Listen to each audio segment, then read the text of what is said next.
Hello, everyone, and welcome to episode 22 of this Sin City Grappling episode. As yes, indeed, we are still with Sin, as our bid was denied to leave for New York City Wrestling, which is fine. As far as I think, kind of after basically I put in the bid and after basically recording the episode, it's just like I kind of hope we don't get to go and I hope we get to stay with Sin a little bit more. I'm not done yet with Night of Sin, and as far as of these Night of Sin shows, and of just Sin City Grappling in general, yeah, as far as very much, I'm not fucking leaving type of attitude with this company because it's a whole new era, really, in year three. There's so many new people on the roster, so many ups and downs potentially left for us. But, I mean, as far as backstage wise, we're getting there. It's now just poor, and not instead of very poor. So that's a positive. Money wise, we did lose about $300, but I think we're gonna make a lot of money this month. I believe at least. We'll see though. Maybe not a lot. That might be a bit of a stretch, but I think we're gonna make a good bit. We have the show lined up already, pre-booked as far as like in the pre-booking page, of course, because we have so much to talk about as far as like if there's backstage incidents or whatnot. But as far as there is one big change that's going to happen on the roster. Maybe not big, but there is going to be a change. Roberto Ayala has put in his notice. He'll be fighting tonight. I think everyone can imagine what's going to happen with him. He will be losing in his match, but should be a great little moment for somebody to be able to get that type of pop boost potentially, as far as if it's somebody that does not have the pop for it. Again, the Piper Casino, almost a sellout. It's going to be very cool when we can sell that out. No pre-show incidents or anything. Nobody showed up, so alright, that's good. Oh, never mind. This Melvin Otto shows up. Alrighty. As the New Age Guru of Mayhem. I mean, he kind of would potentially work depending on what he could do, but yeah, as far as I don't know if we would probably have to repackage him, but as far as stats wise, maybe not so much technical or even brawling, just kind of a bit mids. Probably for the best. Sorry, there's no spots available. Perfect. As the word backstage is that Sugar Mano and Bill Rothschild have been getting on particularly well, so that's nice. Little friendship bonding. That's a change that we're not used to seeing. Again, the John Snyder running the pre-show training drills, the basic and safety for 8 students here.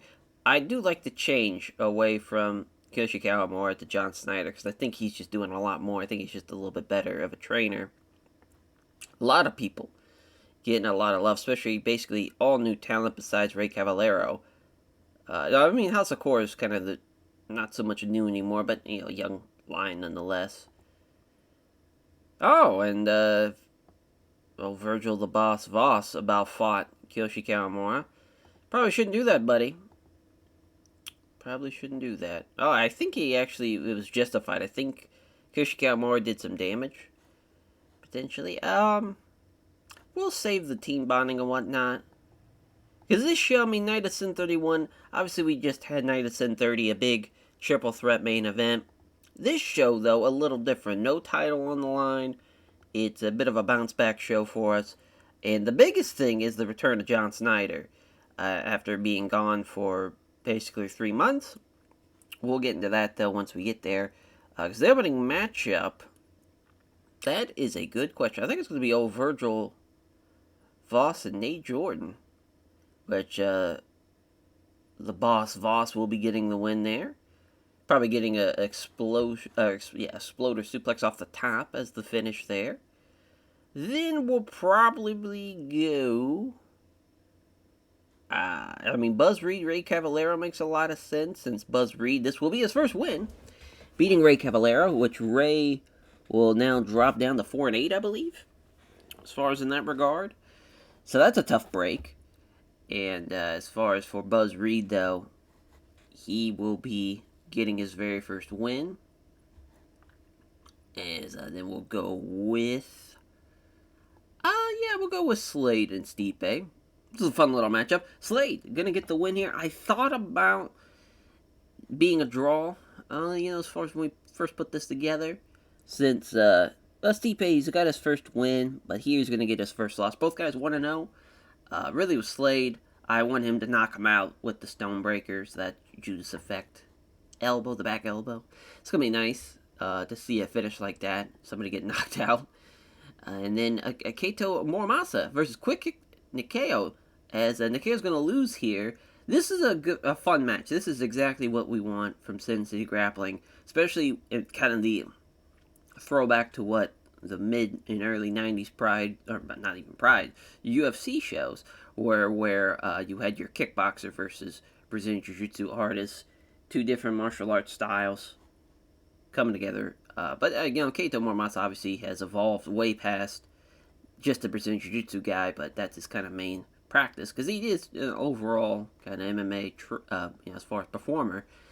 So there is that. Now, we're going to be seeing, as far as Jerry, Too Hot to Handle Pepper, and Roberto Ayala. Now, this finish is going to be a little kind of unorthodox, because Jerry Pepper is going to win, but he's going to win with an illegal move, and that is the Too Hot to Handle, is what we're going to call it.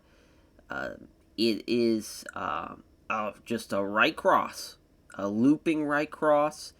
Basically what happens is there's going to be a bit of a grapple exchange between Ayala and Jerry Popper. Maybe Ayala's trying to jump guard into jump at a gilly, but Jerry Popper throws him off, but he throws him into the ref. Ref doesn't get out of the way.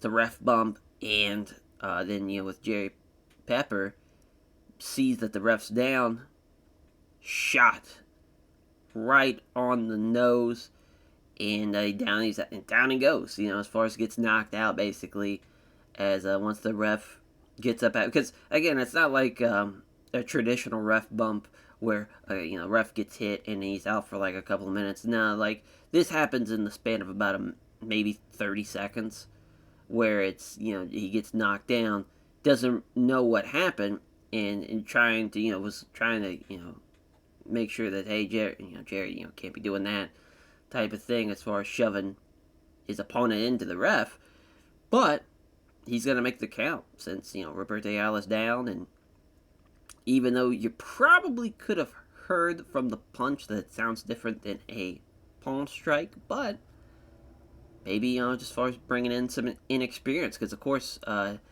Dave Healy, right? Dale Kinney, my God, I was way off.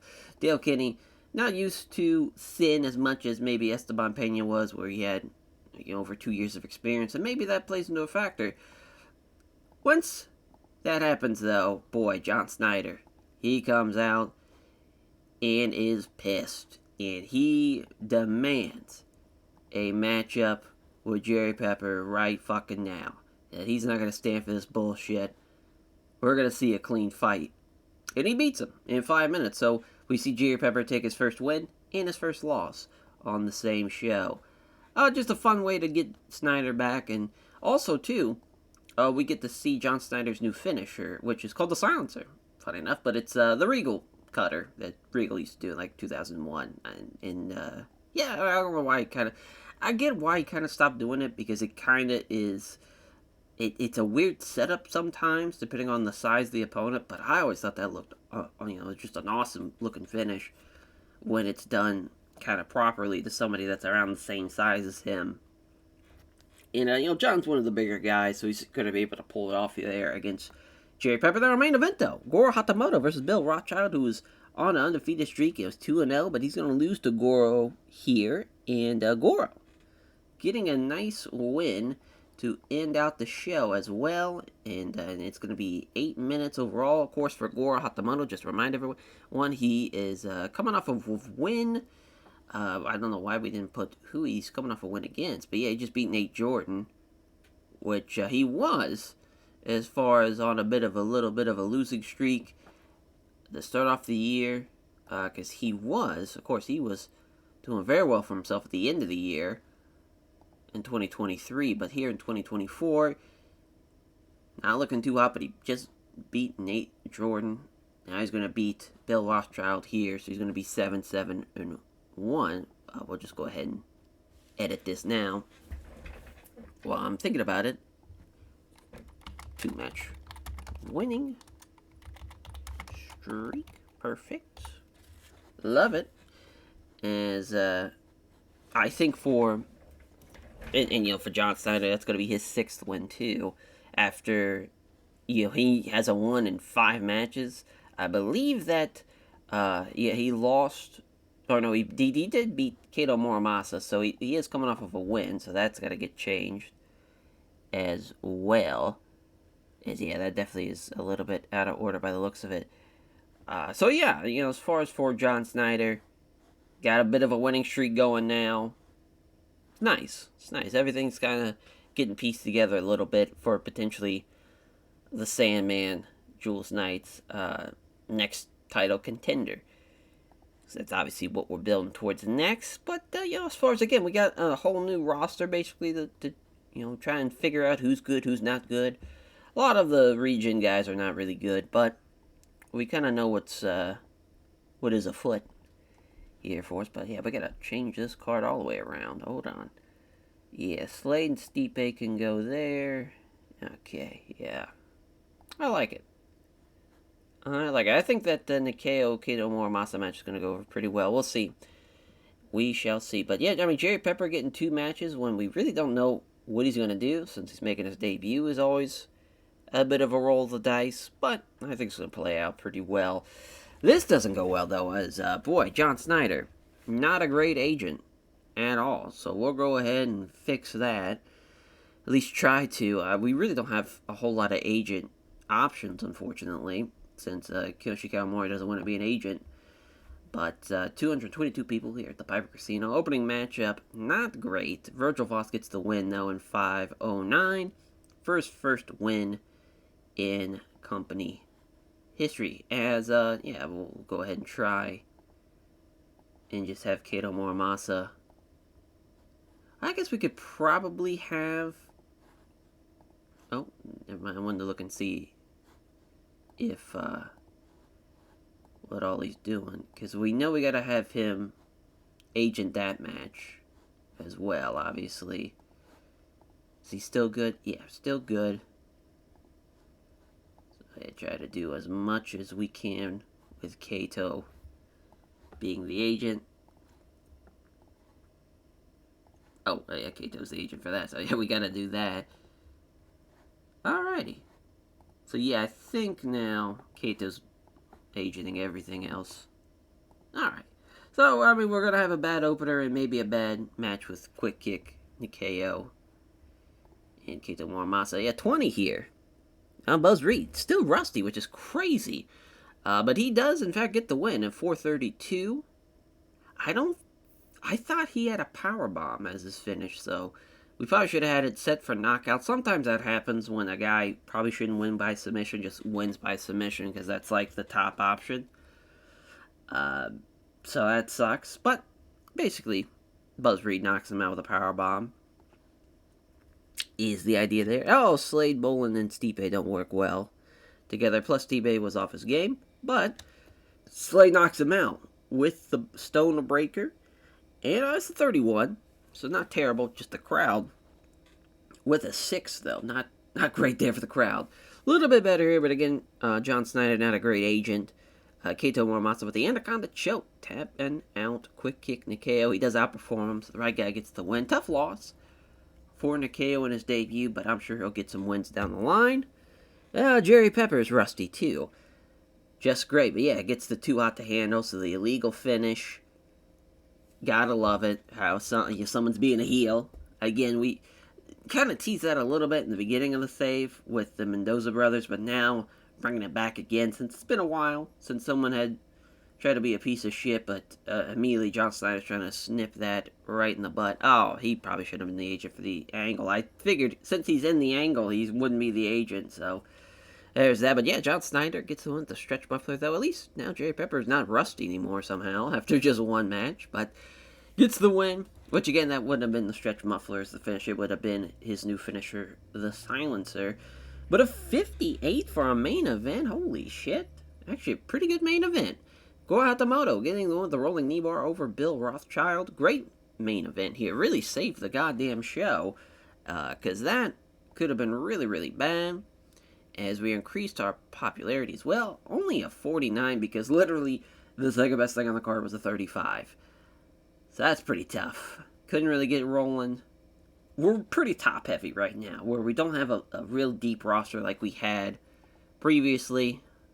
But, my God, we gotta at least put over Bill. And as far as, oh, and where's he at? There's Goro. I was about to say, we couldn't find him. Bill and Goro, who did great tonight. Great shit. How we doing financially? Yeah. So we're still spending a good bit on workers and just talent overall. The show costs a little high. Marketing a little high. But I think we'll be okay. Wow, we jumped up 2 points there off the pop. So that's good. We're getting there. Again, we're just slowly, steadily moving across. Once we kind of get into the point where we need something better than a 30 or a 40, that might be when things are going to get a little stagnant as far as our popularity increasing. But we still got a ways to go until we are going to be jumping up to small, 12 away, which doesn't seem that far away, though, honestly, since it took so long to go from insignificant to tiny, where I feel like small, we get a chance to hit it maybe in a year. But I guess that's about the same time frame as insignificant to tiny, but took 3 years for that, whereas it's taken potentially 2. But yeah, Ayala's out of here. Nice knowing you, bud. We'll go ahead and retire your little stable while we're here. Leave the memories alone here, as yeah, we probably have as many now inactive spots. Yeah, just all the ghosts of future past here. It's crazy. Crazy. Compared to, oh no, there's still more active people, but it's getting there. And Bill Rothschild was first loss now. Tough break. We're still ahead. Yeah, we still haven't gotten the rest of our sponsorship money, so yeah, we're gonna be just fine. Perfect. Basically, the workers, it was a net loss. The sponsors, you basically kind of cover that, and we just basically, the rest of the funds, ticket sales cover that too. It's good. It's good. We're finally going to have a positive month for the first time since February, so that's going to be nice. Hopefully we get back on this kind of roll that we had to end out 2023 where we're making money each month. And yeah, on to Night of Sin 32 for our next episode, since this will just be a one-show episode, as I'm hoping we can kind of build up to a potential Kumite 3. Of course, the man who won the very first one, in as far as in the Sandman, Jules Knight, he's got a chance to maybe go for his second ever one, of course, as far as, yeah, he won the inaugural one, is the current champ too. That'd be a great feather in the cap. Or will somebody get that win? Because, of course, we saw Jacob Jackson win the second one, so right now, he is the only one on the roster that's won a Kumite. Will he make it to? We shall see. Of course, that's a little bit in the future. It's not really, obviously, the next show, but it's something to look forward to, as we'll catch you guys next time for Night of Sin 32. Take care, everyone.